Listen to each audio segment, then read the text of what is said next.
ఒక వ్యక్తి రోజుకి 25 గుడ్లు చొప్పున 30 సంవత్సరాలు నాన్ స్టాప్ తీసుకున్నాడు ఆయన వితౌట్ బ్రేక్. మనకి so called famous dietitians egg మంచిది కాబట్టి రోజు ఎన్ని పడితే అన్ని ఎగ్స్ తినేయచ్చు అని హ్యాపీగా ఇలా చెప్పేస్తున్నారు వీడియోస్ చేసి. మరి ఎగ్ చాలా మంచిది, దానికి సర్టన్ అమౌంట్ ఆఫ్ ప్రోటీన్, దాని క్యాలరీస్ కూడా ఉంటాయి, అండ్ ఎగ్ ఎల్లోలో మంచి కొలెస్ట్రాల్ కంటెంట్ కూడా ఉంటుంది. సో యూజువలీ 1 ఎగ్లో 76 క్యాలరీస్ అనేది ఉంటుంది. అలా అని ఎగ్ మంచిది కదా అని ఒక 20-30 ఎగ్స్ తింటే 76 × 25 ఇమాజిన్ ఎన్ని క్యాలరీస్ వస్తాయో. సో ఏదైనా సరే మంచిదని చెప్పేసి ఎక్కువ క్వాంటిటీలో తినేసి దాన్ని మళ్ళీ అరిగించుకోవడానికి కిలోమీటర్లు నడిచి మోకాలు నొప్పులు తెచ్చుకోవడమే కాదు.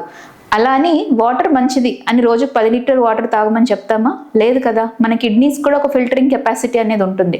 అలానే ఏది మంచిదైనా సరే ఒక క్వాంటిటీ, ఒక లిమిట్లో తినాలి. సో ఎవరో చెప్పారు, ఏదో చిన్న రీసెర్చ్ ఉందని చెప్పేసి ఎవరో ఒక్క అతను ఎగ్ ఒక 25 ఇయర్స్ డైలీ 25 ఎగ్స్ తిన్నాడు, ఇంకా హెల్దీగా ఉన్నాడని ఒక్క అతని మీద స్టడీ చేయడం కాదు. Medical field is purely based on a very scientific research.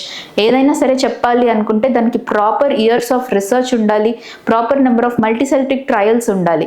అంతేగాని ఎవరో తిన్నారు ఇది మంచిదే, ఎగ్ మంచిది కదా అని డజన్లు తినేయండి అని చెప్పడం is absolutely wrong. Anything which is good has a limitation. మనం ఏదైనా సరే ఒక లిమిట్లోనే తినాలి.